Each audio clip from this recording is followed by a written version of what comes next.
Hi friends, இன்றைக்கி mutton குழம்பு குக்கரில் சிம்பிளாக 10 நிமிஷத்தில் எவ்வளோ சூப்பராக செய்யலான்றதை பார்க்கலாம்.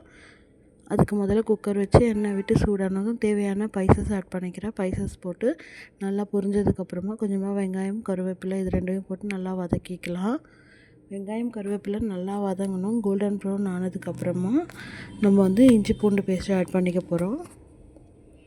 பாருங்கள், வெங்காயம் இந்த அளவுக்கு நல்லா கலர் சேஞ்ச் ஆகணும். இப்போ அரை கரண்டி அளவுக்கு இஞ்சி பூண்டு பேஸ்ட் ஆட் பண்ணியிருக்கேன். இஞ்சி பூண்டு ஃப்ரெஷ்ஷாக அரைச்சி ஆட் பண்ணிங்கன்னா நல்லாயிருக்கும். எப்போவுமே ஃப்ரெஷ்ஷாக அரைச்சி செய்யும்போது டேஸ்ட் நல்லாவே இருக்கும்.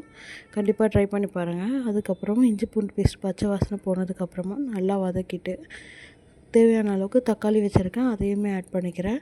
தக்காளி நல்லா கொலைய வதக்க வைக்கலாம். பாருங்கள், இந்த அளவுக்கு நல்லா வதங்கட்டும். தக்காளி நல்லா வதங்கினதுக்கப்புறமா நான் 1/2 kg மட்டன் எலும்போடு வாங்கி வச்சுருக்கேன். உங்களுக்கு எப்படி இருந்தாலும் ஓகே. நான் எலும்போடு வாங்கி வச்சுருக்கேன். அதை போட்டு நல்லா வதக்கிக்கலாம். மட்டன்லேருந்து தண்ணியெல்லாம் செப்பரேட் ஆகிற அளவுக்கு நல்லா வதக்கிக்கலாம்.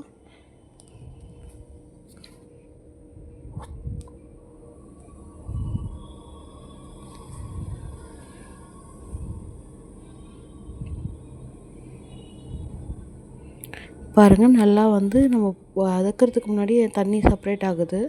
இப்போ பாருங்கள், நல்லா வதக்கிக்கலாம்.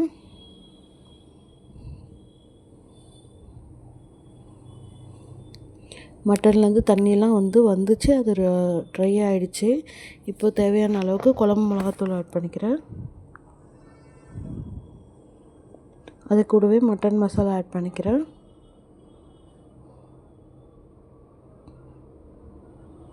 மசாலா மிளகாத்தூள் எல்லாம் நல்லா வதக்கி விட்டுக்கலாம்.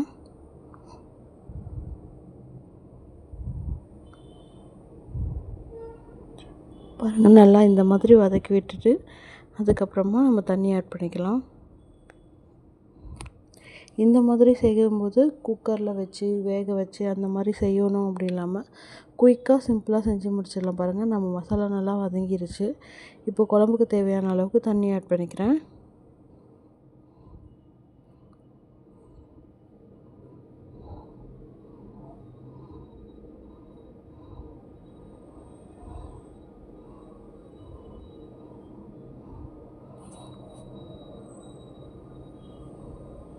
பாருங்கள், இந்த மாதிரி தனியாக தான் வச்சுருக்கேன். இது நல்லா 4-5 விசில் வச்சுட்டு அதுக்கப்புறமா நம்ம தேங்காய் விழுது ஆட் பண்ணிக்கிறேன்.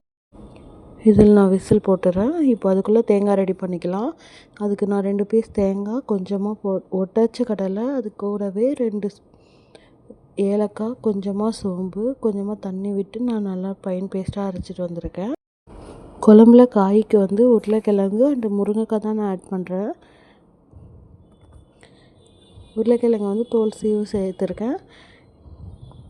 ஒரு கலக்கிட்டு அது கூடவே நம்ம அரைச்ச பேஸ்ட்டை ஆட் பண்ணிவிட்டு குக்கரில் ஒரு 2 விசில் வச்சோன்னா சூப்பரான கறி குழம்பு ரெடி.